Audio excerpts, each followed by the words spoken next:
시편 23편 1절에서 6절.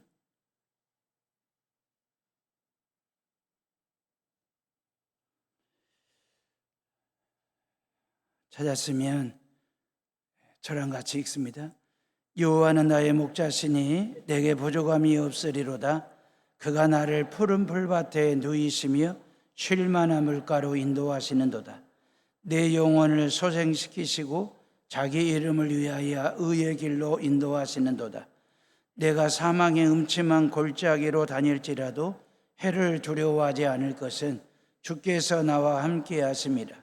주의 지팡이와 막대기가 나를 안위하시나이다.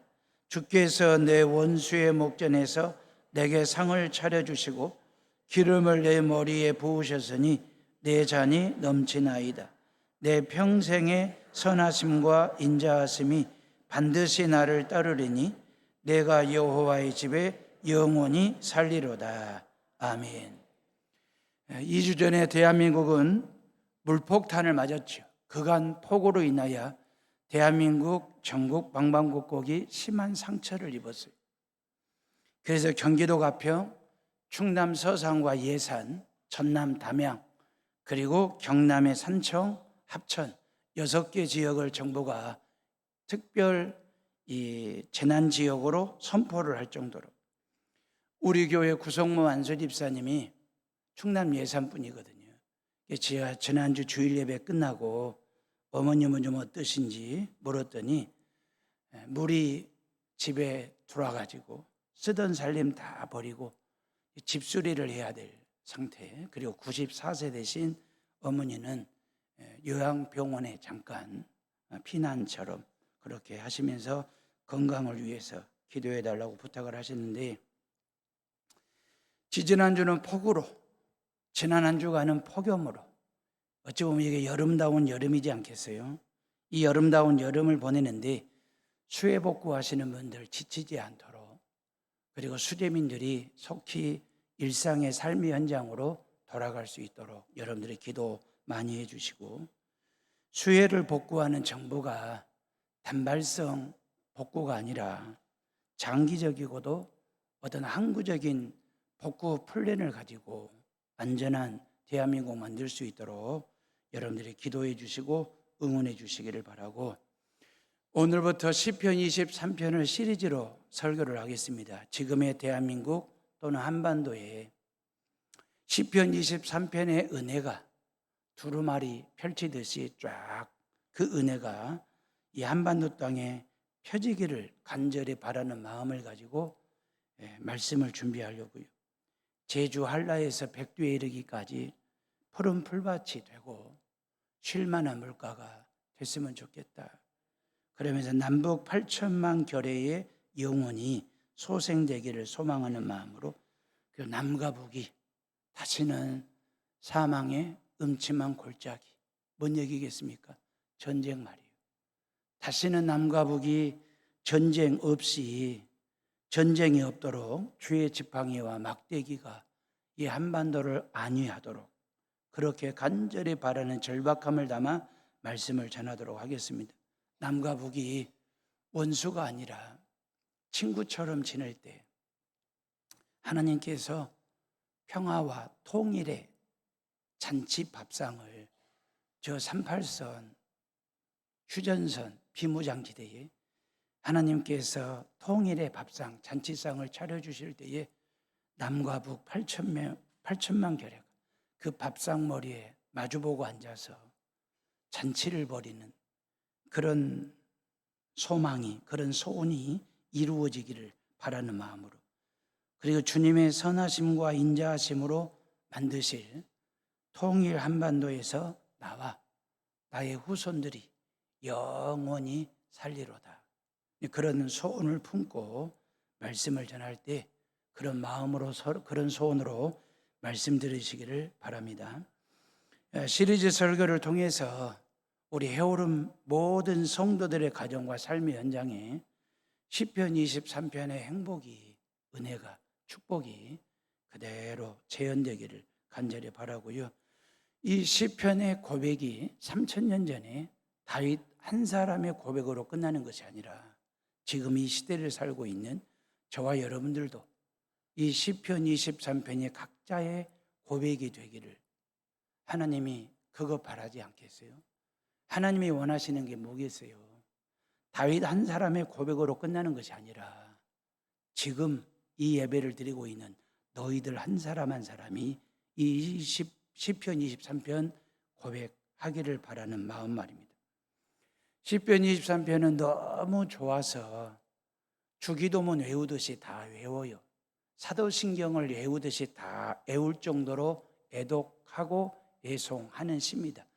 그래서 영국의 유명한 설교가였던 스펄전 목사님은 이런 말을 했어요. 씨름하고 고통당하는 자들에게 부드럽고 감미로운 사랑의 음성으로 소망과 기쁨을 싣고 오는 종달새의 합창소리와 같은 시, 이렇게 극찬을 했어요. 6절밖에 안 돼요. 우리 한글로 말하면 213자밖에 안 돼. 213자밖에 안 된 아주 짧은 시인데 우리에게 주는 감동과 감흥은 2130가지 이상의 감동을 주는 시가 바로 시편 23편. 그래서 스펄전 목사님은 종달새들의 합창소리와 같은 시, 그렇게 얘기했어요. 유대인들은 아이들에게 글을 가르칠 때 시편 23편을 가지고 글을 가르쳤대요. 그리고 반드시 암송하도록 아이들을 그렇게 가르쳤대요. 죽음을 맞이하는 모든 유대인들은 시편 23편을 읊조리면서 죽음을 맞이하고 인생을 정리하는, 그게 유대민족들이거든요. 사랑하는 에오름의 식구들이요, 다윗이 언제 이 시를 썼는지는 성서학자마다 견해가 조금씩 다르기 때문에 놔두고, 어린 목동 시절에 이 시를 썼을까? 그러기에는 내용 자체가 너무 조숙한 단어들이 많이 나와요. 사망의 음침한 골짜기, 이런 표현들, 원수의 목전에서 상을 베푸시고, 그리고 여호와의 집에 영원히 살리로다. 이게 어디 10대 양치기 소년 목동이 고백하기에는 너무 조숙한 괴리감이 있어요. 상당히 동떨어진 감이 없지 않아 있거든요. 그런다고 볼 때 이러한 표현들은 목가적이고도 어떤 풍요로운 전원 생활에서 읊어져 나오는 시일까? 그런 느낌이잖아요. 시편 26편은 진짜 목가적이에요. 풍요로워요. 전원적이에요. 근데 그 속을 들여다보면 치열한 싸움판에서 뒹굴고 넘어지고 쓰러지고 꺾이고 지고, 그러면서 치열한 싸움판에서 다시 이겨내고 일어서고 다듬어지는 다양한 인생 경험과 연륜이 겹겹이 쌓이고 쌓이면서 깨달은 사실에 대한 신앙적 표현이지 않을까, 저는 그렇게 봅니다. 이건 목가적인 내용이 아니에요. 전원적인 내용이 아니에요. 너무너무 수월하고 편안하고 좋을 때 쓴 시라기보다는 치열한 싸움판에서 넘어지기도 하고 깨지기도 하고 쓰러지기도 하고 상처나기도 하고 울기도 하고 지기도 하고, 그렇지만 패배하지 않고 좌절하지 않고 꼿꼿하게 다시 일어서서 자기를 다듬고 자기를 만들어가는 과정 중에 하나님이 베풀어 주신 그 은혜가 겹겹이 쌓이고 쌓인 걸 근거로 해서 고백한 시. 그래서 스펄전은 종달새의 합창 소리와 같은 시라고 얘기했는지도 모르겠어요. 그런다고 볼 때 인생의 중년 아니면 인생의 말년에 있었던 사건을 계기로 이 시를 쓰지 않았을까? 그게 뭐겠습니까?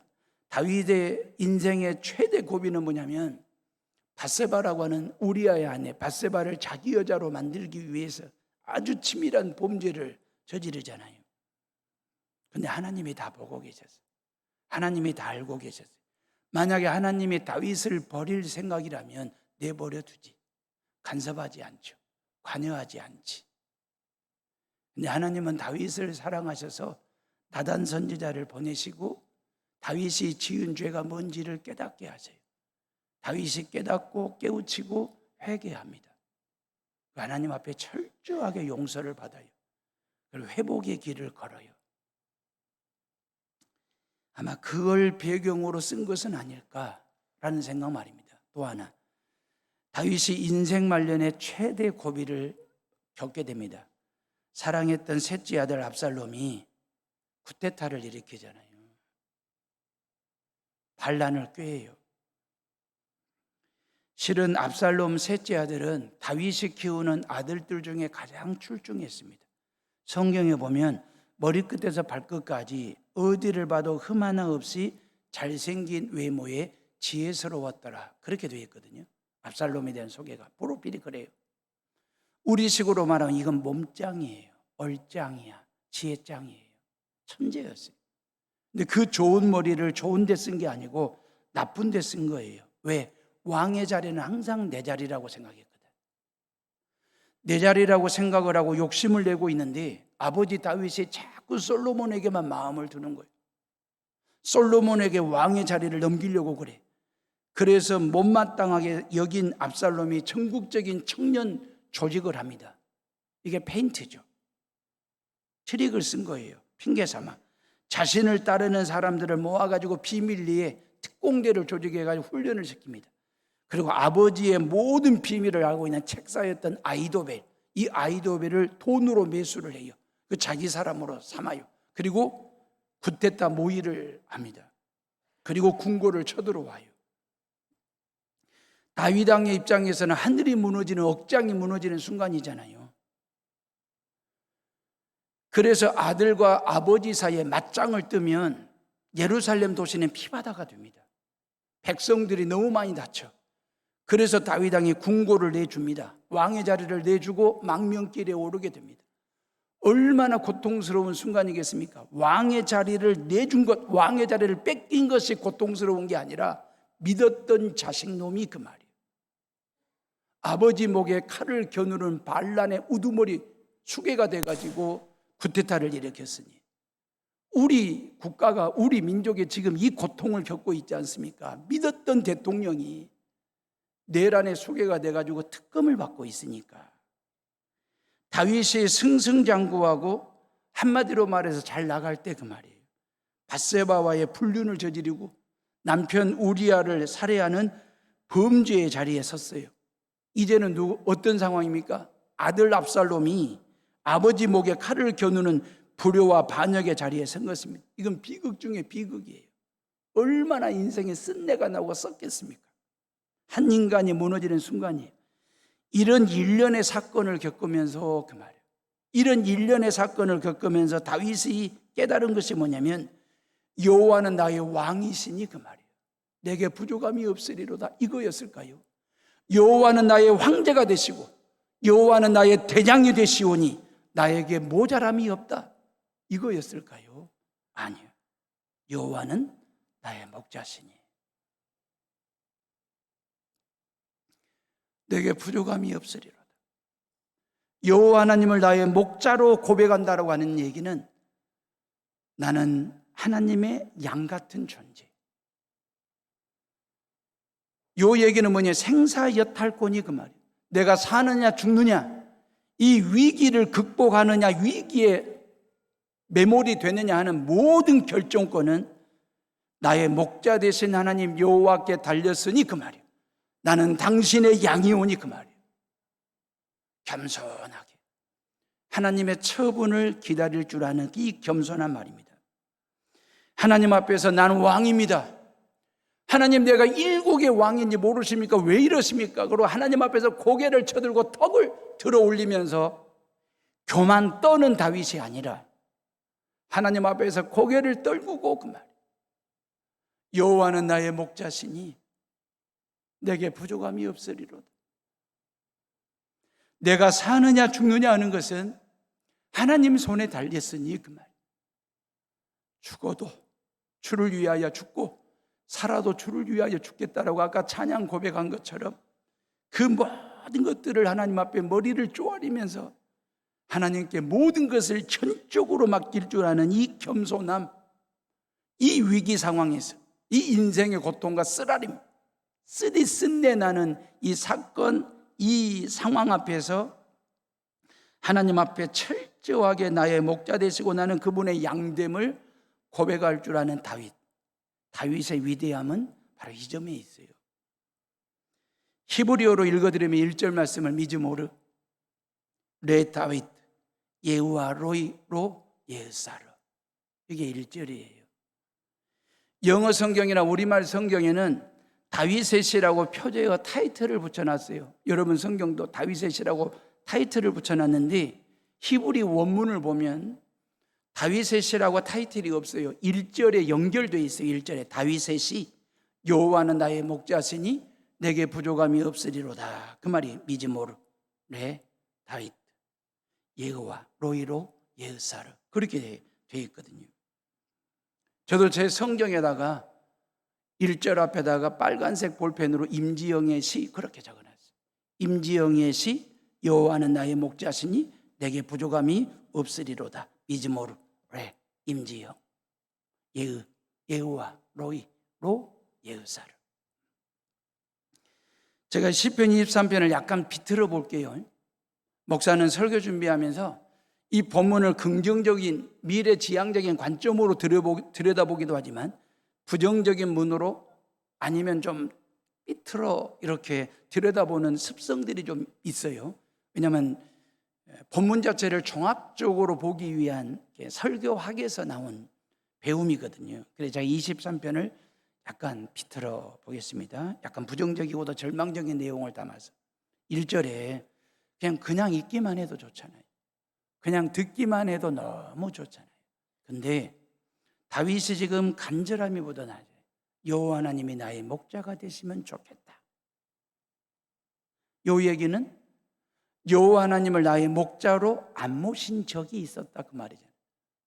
여호와 하나님을 제끼고 여호와 하나님을 외면하고 그냥 내가 내 인생의 목자로 산 적이 있었다. 내 인생에 내가 주인으로 산 적이 있었다. 그때는 항상 부족함이 있었고 그때는 항상 모자람이 있었는데 그 말. 지금 나에게 가장 절실한 것은 여호와 하나님이 나의 목자가 되어 주시라고. 이 간절함이 묻어나는 비틀어 봤을 때 그 말이에요. 2절에 그가 나를 푸른 풀밭에 누이시며 쉴 만한 물가로 인도하시는도다 그랬잖아요. 푸른 풀밭에 눕고 싶다 그 말이에요. 쉴 만한 물가로 가고 싶다 그 말이에요. 근데 갈 수 없는, 누울 수 없는 장애물이 있고 위기가 있고 고비가 있고 고통이 있고 압살롬의 군대가 있는 이 절박한 간절함이 묻어나는 내용의 시이거든요. 3절에 내 영혼을 소생시키시고 자기 이름을 위하여 의의 길로 인도하시는도다. 내 영혼이 죽을 지경에 놓인 그런 상황만입니다. 짠하지 않습니까? 4절에 사망의 음침한 골짜기로 다닐지라도 내가 해를 두려워하지 않을 것을. 뭔 얘기입니까? 사망만 있어도 버겁다니까요. 벅차. 근데 사망에다가 음침함이 더해졌어. 골짜기가 더해졌어. 해, 하늘에 떠있는 해가 아니라 어려움, 위기, 이 해가 나를 덮쳐요. 이 얼마나 위기, 얼마나 절망적인 상황입니까? 그런 상황에서 나로 하여금 그 말이에요. 이 사망의 음침한 골짜기를 무사히 통과했으면 좋겠다. 그 간절한 바람이 있잖아요. 5절과 6절의 내용도 그런 등등이에요. 제가 너무 비약적으로 해석을 했는지 모르겠어요. 너무 심하게 비틀었는지는 모르겠지만 비틀어 놓고 보니까 지금 시인의 상황은 편치 않습니다. 좋은 상황이 아닙니다. 안전하지 않습니다. 푸른 초장에서 두 다리 쭉 뻗고 쉴 만한 물가에서 커피 마시는 그런 상황이 아니에요. 육과 영이 죽을 위험에 처해 있습니다. 사망의 음침한 골짜기를 통과하지 않으면 안 될 상황입니다. 목전에 그 말, 내 눈앞에 원수가 어른거리고 있어요. 여호와의 집에 영원히 거하고 싶은데 원수의 방해와 박해가 만만치 않은 상황입니다. 이때 그 말이에요. 다윗이 여호와는 나의 목자시니 이걸 고백을 한 거예요. 다윗의 위대함은 이 점이에요. 다윗을 다윗답게 하는 신앙의 결단이 뭐냐면 위기에 처했을 때, 어려움에 처했을 때 원망하거나 누구를 탓하지 않고 하나님 앞에 나아가 하나님 앞에 서서 하나님의 음성 듣게 하고 하나님을 향하여 여호와는 나의 목자시니 내게 부족함이 없으리로다. 이 고백을 할 줄 아는 신앙. 하나님과 나 사이를 목자와 양으로 설정하고 엔터를 친 거지. 나는 이렇게 살리라. 여호와, 여호와, 여호와. 거룩한 이름이잖아요. 하나님의 이름. 근데 이 거룩한 이름을 출애굽기 6장으로 가면 이렇게 돼 있어요. 하나님께서 당신을 모세에게 소개할 때 뭐라고 소개하냐면 출애굽기 6장 2절로 4절에 나는 여호와이니라. 내가 아브라함과 이삭과 야곱에게 전능의 하나님으로 나타났으나 나의 이름을 여호와로는 그들에게 알리지 아니하였고. 그래서 이때가 언제냐면 모세가 위기에 처해 있을 때입니다. 다윗이 압살롬의 반란으로 위기에 처한 것처럼 지금 모세는 어떤 위기에 처했냐면 애굽의 바로 왕에게 하나님의 백성들을 달라고 얘기했잖아요. 그때 바로 왕이 이런지하여 거절을 합니다. 그리고 이스라엘 백성들의 더한 고역의 중노동을 시켜요. 그러니 이스라엘 백성들이 얼마나 원망을 했겠어요. 지금까지 하던 노동도 중노동인데 더한 고역이 더해졌으니 하나님을 원망하고 모세를 원망하는 그런 상황 말입니다. 애굽 왕 바로에게는 여호와는 너나 믿어 조롱을 당했지. 백성들에게는 괜히 하나님을 믿는 백성으로 살아가자고 들쑤셔가지고 우리를 이고생시킨다고 힘들게 한다고 오만 가지의 원망과 썽을 모세에게 쏟아붓는 상황이 되는 엄청난 스트레스입니다. 아무도 모세의 말을 들어줄 사람 없고 아무도 모세 곁에 있는 사람이 없어. 믿어주는 사람이 없어. 혼자예요. 외롭습니다. 고독합니다. 사랑하는 에오름의 식구들이요, 모세와 다윗의 위대함은 힘들고 고통스럽고 고독할 때, 외로울 때 그 말이에요.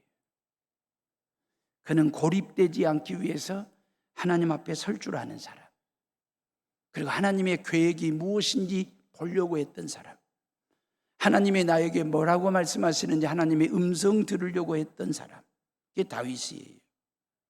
사람 앞에서 꼬리를 흔들거나 사람들의 비유를 맞추는 그런 삶이 아니라 하나님 앞에서는 믿음을 가진 사람. 멍멍이 개들을 봐보세요. 개들은요, 동네에 풀어놓으면 크든 작든 나이가 있든 없든 이제 막 태어난 강아지든 모든 개들은 친구가 됩니다. 이유가 뭔지 아세요? 혀로 말하지 않고 꼬리로 말하기 때문에 그래요. 강아지들은, 개들은 혀로, 입으로 말하는 게 아니라 몸으로 의사 표시를 해요. 얼마나 반가운지, 얼마나 좋은지를 꼬리를 흔들기 때문에 그 말이에요. 왜 인간은 다투고 싸우냐 그 말이에요. 인간에게는 꼬리가 없거든. 입으로 말하다 보니까 다툼이 생기고 갈등이 생겨요. 모세는 이 위기를 극복하기 위해서 바로 왕이나 이스라엘 백성들 앞에 가서 꼬리를 흔든 적 없어요. 그들의 비유에 맞추기 위해서 그 말이 아니에요. 오로지 하나님 앞에 섰어요. 하나님이 뭐라고 말씀하시는지, 하나님께서 이 백성들을 위하여 어떤 계획을, 플랜을 가지고 계시는지, 상황은 고독하지만 고립되지 않기 위해서 하나님 앞에 섰던 사람, 그래가지고 고비를 극복하여 정상 고지에 올랐던 사람, 다윗의 위대한 말입니다. 저는 제 나름대로 목회 현장에서 깨우친 저만의 몇 가지 목회학이 있어요. 그 목회학 중에 한 가지가 뭐냐면 목회는 고독한 일이다. 목사가 고립되면 안 된다. 목회가 고독하다고 목사마저 고립이 되면 안 되는 거예요. 제가 우리 부목사님들, 거쳐가신 부목사님이나 지금 계신 부목사님들에게도, 다른 교회 목사님들에게도 목회는 고독한 일이지만 목사가 고립되면 안 됩니다. 교인들이 좋다고 다가설 때 한 발짝 뒤로 물러나서 교인들과 일정한 거리를 유지하고 텐션을 유지하는 것, 그래서 목회는 고독할 수밖에 없다. 그러나 그 고독을 그 말이에요, 하나님 앞에서 기도하면서 씹고 말씀 준비하고 설교 준비하면서 씹으면 그 고독 속에서 고소한 맛이 난다. 그 고소한 맛을 느낄 때까지 엄청난 목회 현장에서의 훈련과 연단이 필요하다라고 하는 얘기. 고독한 사역이지만 고립되면 안 된다는 게 저의 지론입니다. 스스로 고매한 척, 거룩한 척, 대단한 척, 척병이 드는 순간에 목사는 고립되고 고독한 존재가 됩니다. 나를 변화시키지 않으면, 목사가 나를 변화시키지 않으면 절대로 목회자로서의 성숙과 품성과 인성과 영성을 갖춘 리더가 될 수 없어요. 목회는 교인을 바꿔가면서 하는 게 아니고 자기를 바꿔가면서, 나를 바꿔가면서 하는 게 목회예요. 교인을 바꾸려고 하는 순간에 고립되고 고독해집니다. 그러나 나를 바꾸면 고독과 고립에서 벗어나 고지에 오르는 고소한 목회를 할 수 있어요. 사고가 생겨요. 고독, 고립, 고지, 고소. 나를 바꿔 교회와 교인들이 달라지는 것을 보는 것을 목회자의 평생 목회학으로 삼는 것 말입니다. 지금 한국교회 교인들이 얼마나 고독한지 몰라. 너무너무 시끄럽거든. 교회가 저지른 목사들이 일탈 행위로 인하여 사회적으로 얼마나 큰 충격을 또 주고 있는지 그 말. 왜 이렇게 됐을까? 교회 안에 자정 능력을 잃어버린 거예요. 한국교회가. 목사들이 자정 능력을 잃어버린 거예요. 그래서 하나님께서 외부의 힘을 들어 우리를 치는 거예요. 우리를 때리시는 거예요. 우리를 훈계하시는 거예요. 왜? 우리를 사랑하시기 때문에. 고독할 수 있지만 한국교회가 한국 사회에서 고립되면 안 되거든. 자정하지 못하면, 개혁하지 못하면, 혁신하지 못하면 교회마저도 고립되면 교회는 미래가 없습니다. 그래서 하나님은 외부의 힘을 빌려서라도 한국교회가 자정하도록, 혁신하도록 매를 드시는 그 하나님 앞에서 감사할 일이에요. 지금은 모세가 바로 왕의 비유를 맞추지 않고 하나님 앞에 서서 하나님의 계획에 집중했을 때에 하나님 아버지의 말씀을 다시 듣고 보니까 당신 백성들을 향한 하나님 아버지 그 영원 사랑이 느껴진 거예요. 출애굽기 6장 1절에 여호와께서 모세에게 이르시되 이제 내가 바로에게 하는 일을 네가 보리라. 강한 손으로 말미암아 바로가 그들을 보내리라. 강한 손으로 말미암아 바로가 그들을 그의 땅에서 쫓아내리라 그랬어요.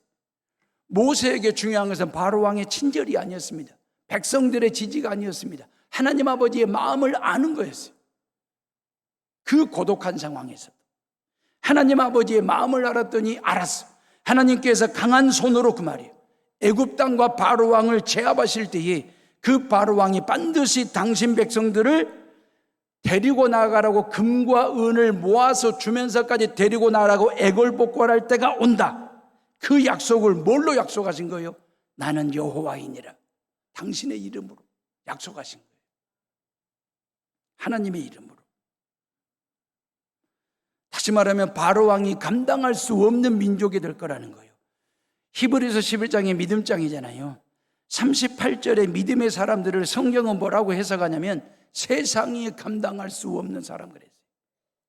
저와 여러분들이 세상이 감당할 수 없는 믿음을 가진 사람들이 되어서 저와 여러분들이 득이 되고 복이 되고 길이 되고 답이 되고 능력이 되는 삶을 살아내는 성도들 되시기를 주님의 이름으로 축원합니다.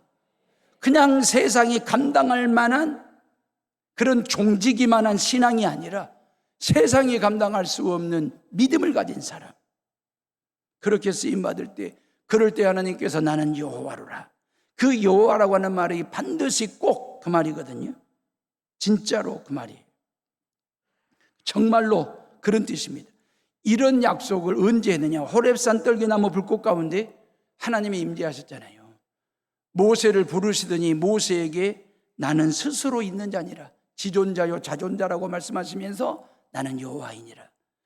그러면서 십계명을 줬지 않습니까? 여호와의 이름으로 걸고, 여호와의 이름으로 걸고 십계명을 주면서 너와 나 사이는 언약이 맺어진 언약 백성이다. 그리고 성막 설계도면을 주면서 예배하고 경배하는 사람이 되어라. 그렇게 약속하실 때 뭘로요? 당신의 이름을 걸고 그 약속을 하신 거예요. 그런 여호와를 향하여 다윗은 뭐라고 얘기합니까? 여호와는 나의 목자시니 그랬어요. 나의 목자. 남편의 목자가 아니고 나의 목자, 아내의 목자가 아니고 나의 목자, 임지영 목사의 목자가 아니고 나의 목자. 하나님과 나와의 관계는 인격적인 관계를 가지고 약속하신 목자, 그 말이에요. 하나님을 결코 추상적이거나 어떤 관념적인 우리들의 목자 정도로만 믿으시면 안 돼요. 나의 목자로 믿으셔야 돼요. 창조주이시고 만물의 주인 되신 그 하나님을 향하여 나의 아버지, 나의 목자, 나의 주인, 그렇게 부를 수 있는 것이 얼마나 감사한지. 시편은 6절까지밖에 안 해요. 아주 짧은 시잖아요. 우리말로 213자로 된 시인데 이 아주 짧은 시 안에 나라고 하는 말이 14번이나 나옵니다. 14번씩이나. 예수를 믿어요. 교회를 다닌 지 10년, 20년 넘도록 꼬박꼬박 잘 다니고 있어요. 주일 성수도 하고 주일 예배를 꼬박꼬박 잘 드려요. 그런데 아직 하나님을 나의 목자로, 나의 주인으로 고백하지를 못해. 여전히 나의 목자는 나요. 여전히 내 인생의 주인은 내가기요. 아직 돈이 나의 목자고 텔레비전이, 컴퓨터가, 인터넷이, 스마트폰이 여전히 나의 목자요. 출세와 성공에 대한 목마름이 여전히 나의 목자요.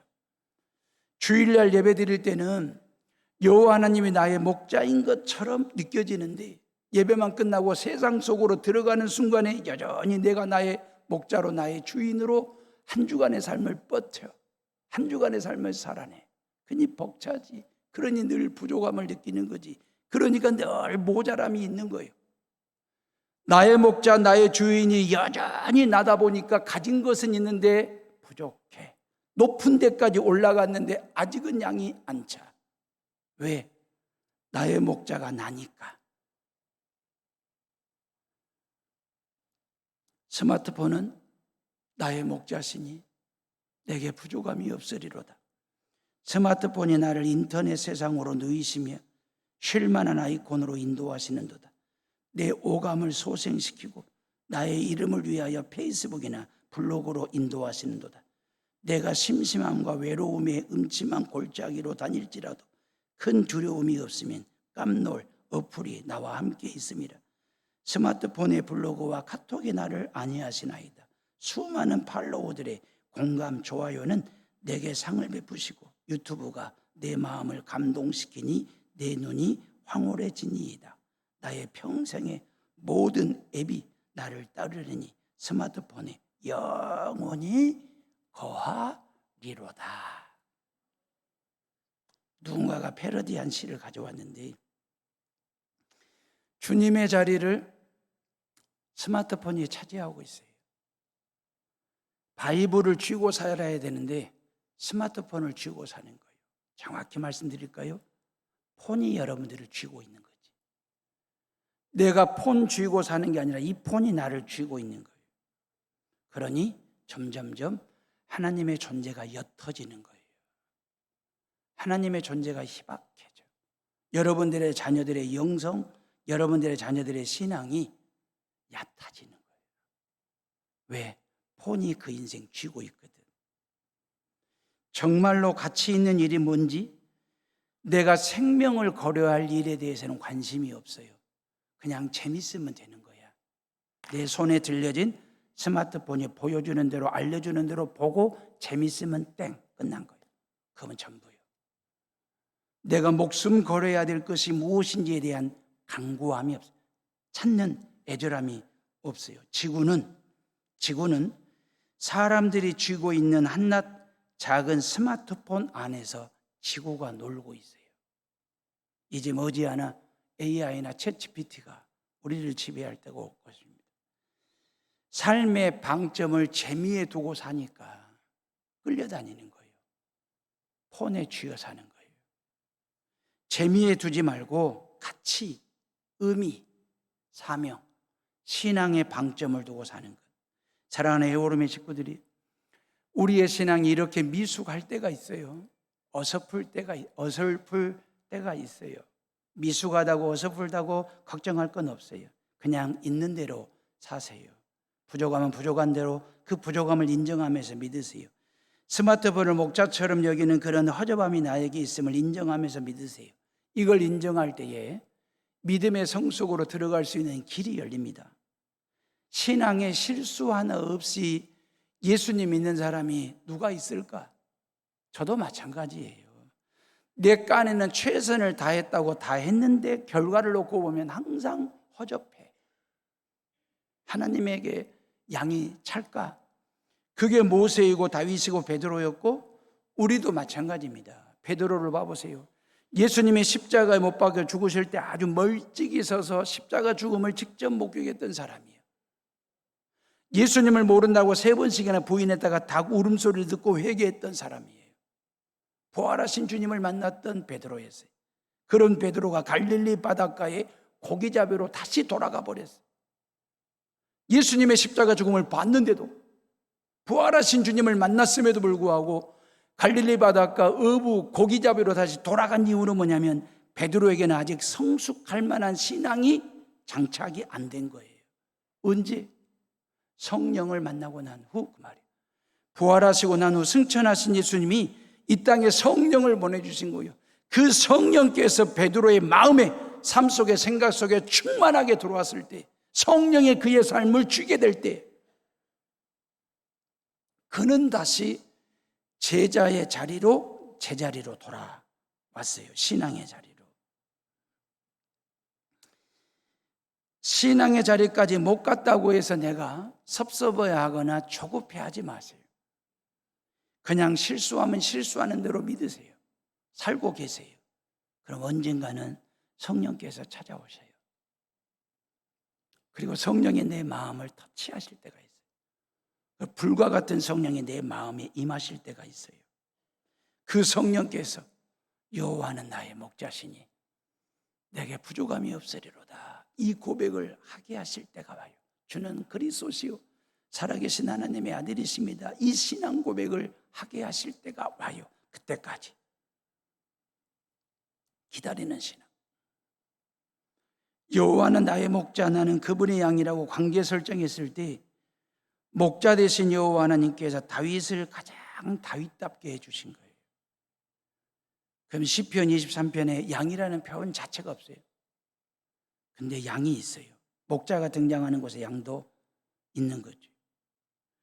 다윗은 아버지의 양떼들을 키워본 경험이 있잖아요. 그래서 양의 속성을 누구보다도 잘 알아. 양과 하나님을 믿는 성도의 유사성, 닮은 꼴이 있다는 걸 알아요. 그래서 다윗은 여호와 하나님을 나의 목자로 모시고 나는 그분의 양이라고 고백한 거예요. 왜? 목자만이 양에게 좋은 것인지 나쁜 것인지 해로운 것인지 이로운 것인지 양의 건강과 생명의 상태를 가장 잘 아는 사람이 누구냐면 목자라고 하는 것을 알기 때문에 다윗은 여호와 하나님을 나의 목자로 고백하고 나는 그분의 양으로 살겠다라고 고백하면서 여호와 하나님이 나의 목자가 되실 때에 내게 부족함이 없다는 사실을 알고 깨달은 거예요. 왜? 푸른 초장과 쉴만한 물가로 의의 길로 인도하실 때에 나에게 부족함이 없어요. 주의 지팡이와 막대기로 나를 안위하시고 내 잔이 넘치게 하실 때에 부족함이 없어요. 나로 하여금 여호와의 집에 영원히 살게 하시기에 차고 넘침이 있는 거예요. 부족함이 없다는 말은 영어 킹 제임스 영어 성경을 보니까 부족하지 않은 상태를 말하는 게 아니에요. 풍족하게 넘쳐서 더 이상 아무것도 원하지 않는 상태를 부족함이 없다라고 말하는 거예요. 채워진 상태가 아니에요. 넘치는 상태예요. 넘쳐서 더 이상, 그 말이에요. 하나님 여호와 한 분이면 돼. 그분이면 전부야. 여호와 하나님이 나의 목자가 되실 때 나에는 부족함이 없고 모자람이 없어. 나는 그분 한 분으로 만족해. 세상 모든 것 다 잃어버려도 없어도 나는 여호와 하나님 한 분이면 돼. 이걸 고백한 거예요. 그러면 목자 되신 예수님은 어떻게 양의 필요를 하냐 그 말이에요. 세상 역사를 봐보세요. 세상 역사를 보면 목자가 양된 적은 한 번이 없어요. 목자가 양이 된 사람은 없어요. 오직 예수 그리스도 그분만이 세상 죄를 지고 가는 어린 양 되신 분이에요. 예수님 그분은 목자였어요. 목자이신 예수님이 어린 양으로 이 땅 가운데 우리 가운데 오시고 사람 되어 성육신하셔서 이 땅 가운데 오신 거예요.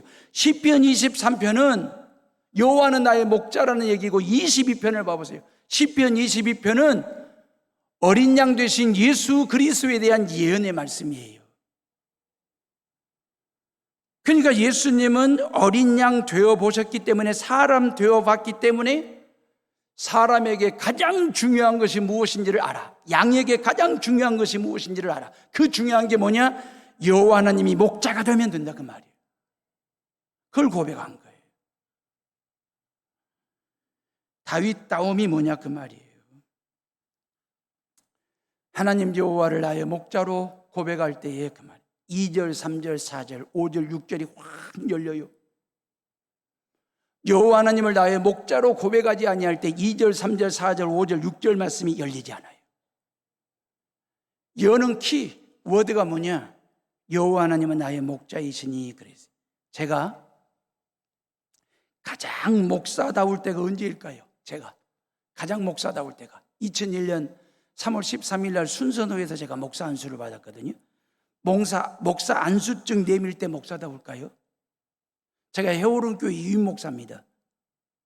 유임 목사라고 하는 자격증을 내밀 때 목사다울까요? 제가 만나는 사람마다 저 안심산 중턱에 있는 해오른교회 담임 목사가 저라고 이렇게 얘기할 때 제가 목사다우냐 그 말이에요. 진짜 목사다울 때가 언제냐면 여호와는 나의 목자시니 내게 부족함이 없으리로다. 이걸 당당하게 고백할 줄 아는 목사, 그리고 그 고백에 걸맞는 책임 있는 공공의 신학자로, 설교자로, 목사로 살아갈 때, 장로다울 때가 언제일까요? 안수집사답고 권사다울 때가 언제일까요? 성가대원다울 때가 언제일까요? 교회학교 교사다울 때가 언제일까요? 장로 임직패 들이밀 때? 아니에요.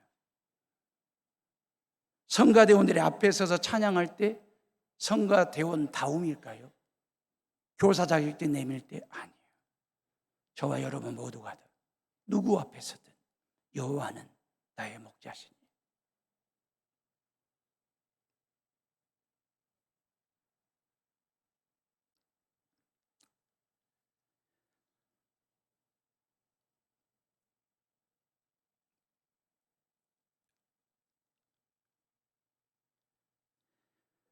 내게 부족함이 없다라고 고백하고 그 고백대로 살아낼 때, 그게 진정한 크리스찬다움이지 않을까.